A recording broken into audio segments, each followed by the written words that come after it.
Nuestro tema de hoy está basado en el Evangelio de Mateo 15 del 1 al 20 y Marcos del 7 del 1 al 23. He usado estos dos pasajes ya que son sinópticos, es decir, que aparece el mismo relato en ambos evangelios. Y quiero recoger tanto lo que dice Mateo como lo que dice Marcos. Y de esa manera pues tendremos una mejor comprensión del mensaje que el Señor hoy nos quiere revelar. El tema de estos pasajes es lo que contamina al hombre. Y ya empieza el relato diciendo, entonces llegaron a Jesús ciertos escribas y fariseos. Y desde el inicio del texto podemos apreciar que los escribas y fariseos, esperando ver a Jesús en la Pascua, le habían preparado una trampa. Pero Jesús, conociendo su propósito, se mantuvo alejado de ellos. Y como él no fue a ellos, pues entonces ellos acudieron a él. Por un tiempo había parecido que el pueblo de Galilea iba a recibir a Jesús y que quedaría quebrantado el poder de la jerarquía religiosa en aquella región.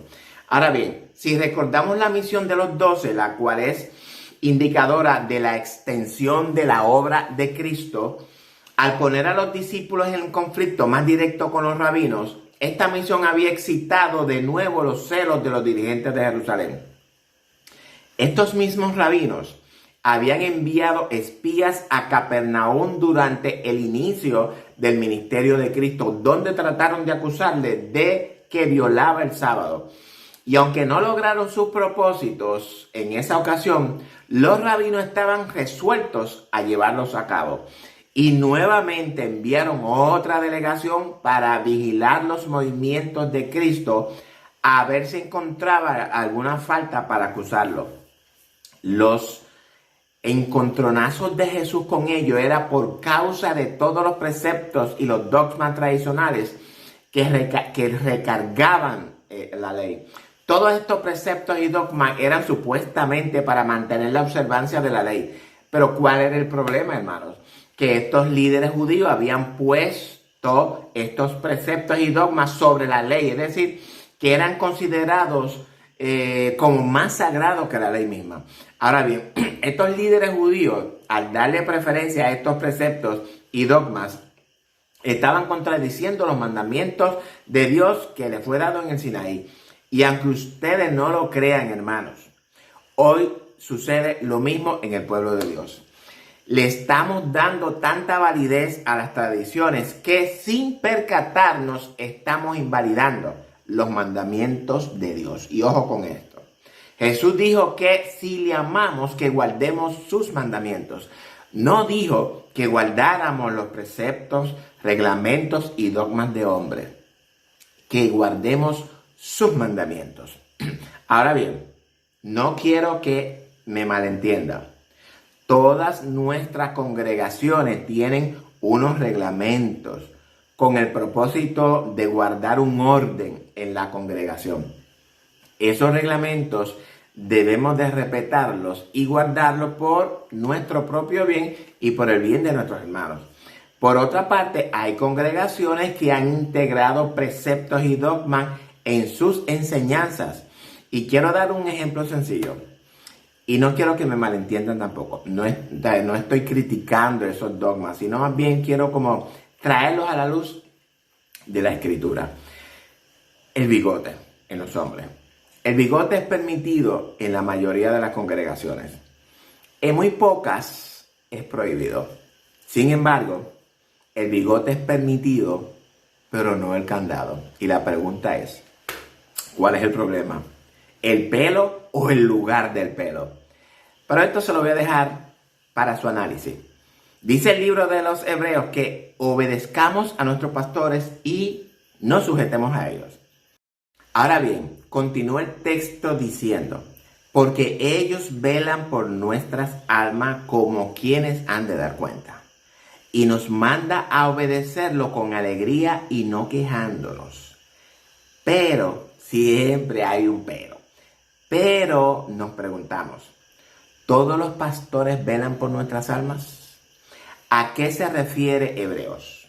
Hebreos se refiere a la enseñanza de la pura y sana doctrina.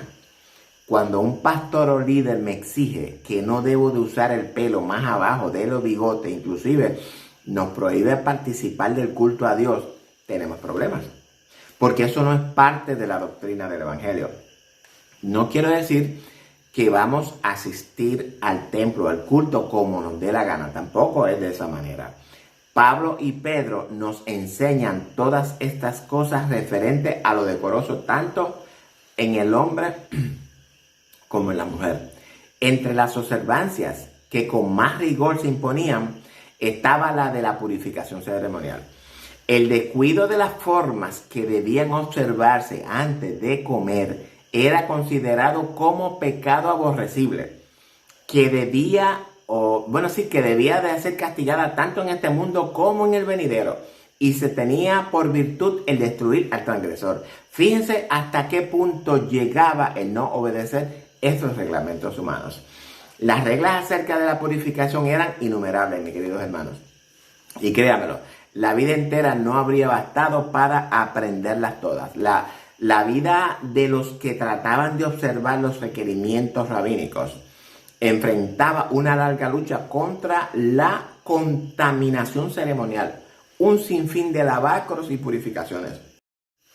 Mientras la gente estaba ocupada en distinciones triviales, en observar lo que Dios nos había pedido, su atención era desviada de los grandes principios de la ley, hermanos. Al igual como está aconteciendo hoy en muchas de nuestras congregaciones. Las congregaciones quieren estar participando, metidas en todas las celebridades paganas. El llamado a la iglesia es cambiar al mundo. Sin embargo, los papeles como que se están invirtiendo. El mundo se ha encargado de conformar a la iglesia a su forma de pensar y de actuar. Cristo y sus discípulos no observaban estos lavamientos ceremoniales. Y los espías hicieron de esta supuesta negligencia, según ellos, la base de su acusación. No hicieron, sin embargo, un ataque directo contra Cristo, sino que vinieron a él con una crítica referente a sus discípulos. En presencia de la muchedumbre le dijeron: ¿por qué tus discípulos traspasan la tradición de los ancianos? Porque no se lavan las manos cuando comen pan. En estos líderes religiosos les preocupaba más el cumplimiento de las tradiciones de los ancianos que cumplir la ley de Dios. Algo parecido me pasó a mí un día. Como todos saben, a mí me gusta usar el candadito, pero siempre trato de tenerlo más bajito porque no me gusta, ¿verdad?, mucho pelo en mi cara. Me encuentro con este hermano y me quito la mascarilla delante de él. ¿Y cuál usted cree que fue su reacción? Hermano, usted usa candado. Usted sabe que eso está prohibido en esta iglesia. Usted está en desobediencia. Usted sabe por qué yo pude entrar. Porque tenía la mascarilla. Y me pregunto, ¿es esa la reacción correcta de nosotros ante algo parecido? ¿Qué tal el amor de hermanos? ¿Sabe usted que el dogma pudo más que el amor de hermano en este caso? Pero esto también se lo dejo para que ustedes lo mediten. Siempre que el mensaje de la verdad llega a las almas con poder especial, Satanás excita a sus agentes para que provoquen alguna disputa referente a alguna cuestión de menor importancia. De esta manera, trata de distraer la atención de la cuestión verdadera. Siempre que se inicia una buena obra, hay maquinadores listos para entrar en disputa sobre cuestiones de forma o detalle técnico para apartar la mente de nuestras realidades divinas. Cuando es evidente que Dios está por obrar de una manera especial a favor de su pueblo, no debe el pueblo dejarse arrastrar a controversia que ocasionaría tan solo ruina de las almas. No quiero decir que no se corrijan ciertas deficiencias o desobediencias en nosotros, sino que debemos de ser sabios y con mansedumbre amonestar al hermano en el tiempo y en el lugar correcto. Ahora bien, Jesús no intentó defenderse a sí mismo o a sus discípulos. No aludió a las acusaciones dirigidas contra él, sino que procedió a desenmascarar el espíritu que impulsaba estos defensores de los ritos humanos, defensores de la tradición. Algo que no me atreví a hacer con el hermano. Ahora bien, ¿cuál fue la reacción de Jesús? Darle una taza de su propio chocolate, como decimos. Jesús le dio un ejemplo de lo que estaban haciendo constantemente y de lo que acababan de hacer antes de venir a buscarle. Bien invalidáis, dijo el mandamiento de Dios para guardar vuestra tradición. Porque Moisés dijo, honra a tu padre y a tu madre, y el que maldijera al padre o a la madre morirá de muerte. Y vosotros decís, basta si dijere un hombre al padre o a la madre, es corbán. Que quiere decir, don mío a Dios. Todo aquello con que pudiera valerte y no le dejáis hacer más por su padre o por su madre. En otras palabras, que estos religiosos desechaban el quinto mandamiento como si no tuviera importancia, pero era muy meticuloso para cumplir las tradiciones de los ancianos. Y lo mismo podemos decir en estos tiempos en los que vivimos. Si la iglesia guardara rigurosamente los mandamientos de Dios, hermanos, y el testimonio de Jesucristo en sus vidas, de la misma manera en la que cumple al pie de la letra todas las imposiciones y obligaciones del sistema, seríamos un pueblo ejemplar para la gloria de nuestro Dios. Así de sencillo. Es decir, que estos líderes religiosos enseñaban a la gente que consagrar su propiedad al templo era un deber más sagrado aún el de sustento de su padre, y que por grande que fuera la necesidad de esto, es decir, de los padres, era sacrilegio dar al padre o a la madre cualquier porción de lo que se había consagrado. Y dígame usted si esta actitud no la vemos a menudo en nuestras congregaciones. Nos desbordamos dando de todo para el templo, haciendo obras y trabajando sin parar en la iglesia. Sin embargo, no disponemos de un tiempo de algo, de dinero, ayuda a nuestra familia, a nuestro padre, a nuestros hermanos, así por así decirlo. Porque la iglesia vive enfocada en las cosas materiales del mundo y ha descuidado su vista de las cosas de arriba, de las celestiales, las cosas esenciales, las que le agradan a Dios. Un hijo infiel no tenía más que pronunciar la palabra corbán sobre su propiedad, dedicándola hacia Dios, y podía conservarla para su propio uso durante toda la vida, y después de su muerte se quedaba asignada al servicio del templo. De esta manera, mis queridos hermanos, quedaba libre tanto en la vida como en su muerte para deshonrar y defraudar a sus padres, bajo el pretexto de una presunta devoción a Dios. Ahora bien, y quiero aclarar que Jesús nunca, ni por sus palabras ni por sus acciones, menoscabó Jesús la obligación del hombre de presentar dones y ofrendas a Dios. No lo vayan a pensar. Y lo mismo digo para el ejemplo que traje. No quiere decir que todas las obras que hacemos a favor de las congregaciones no tienen valor. Sí tienen mucho valor. Pero cuando las hacemos para la gloria de Dios y no para nuestra gloria.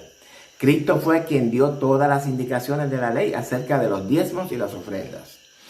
Cuando estaba en la tierra, elogió a la mujer pobre que dio todo lo que tenía a la tesorería del templo.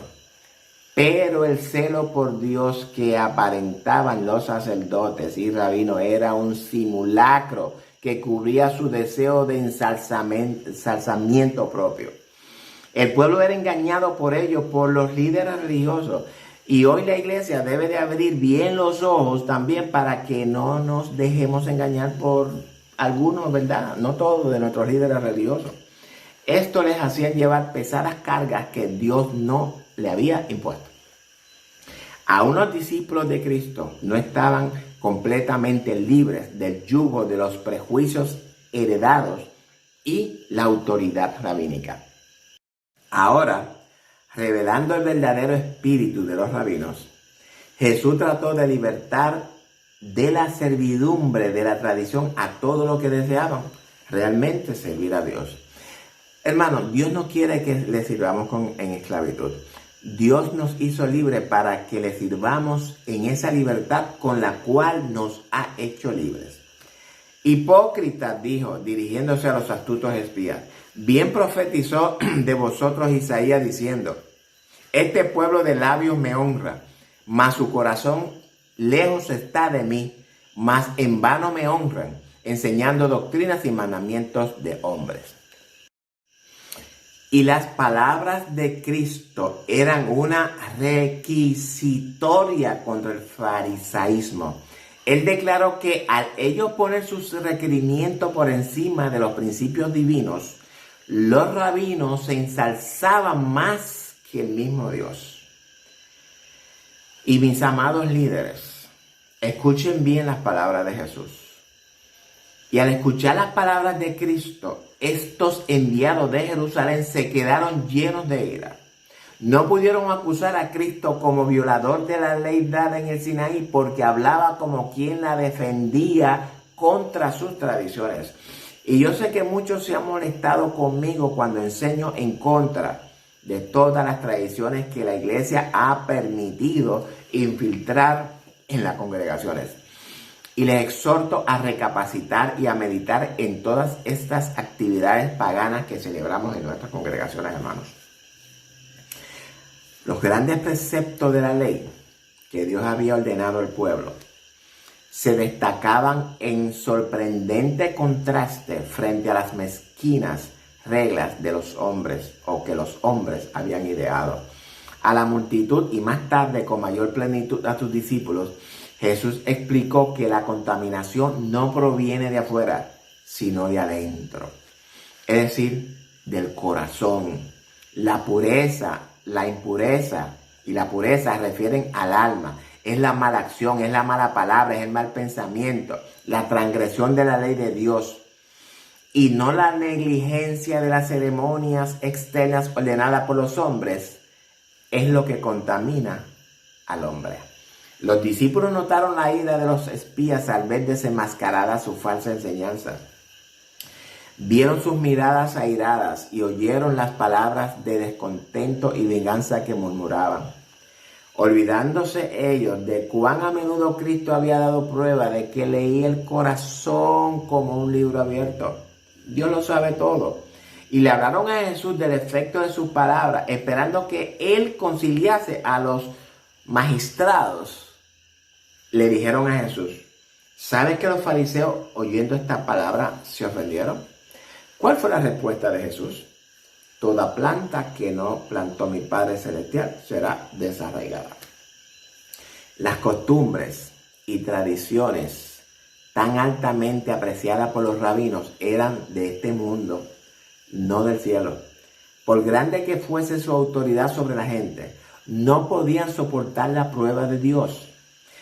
Cada invención humana que haya sustituido los mandamientos de Dios, hermanos, resultará inútil aquel día en que Dios traerá toda obra a juicio, el cual se hará sobre toda cosa oculta, sea buena o sea mala.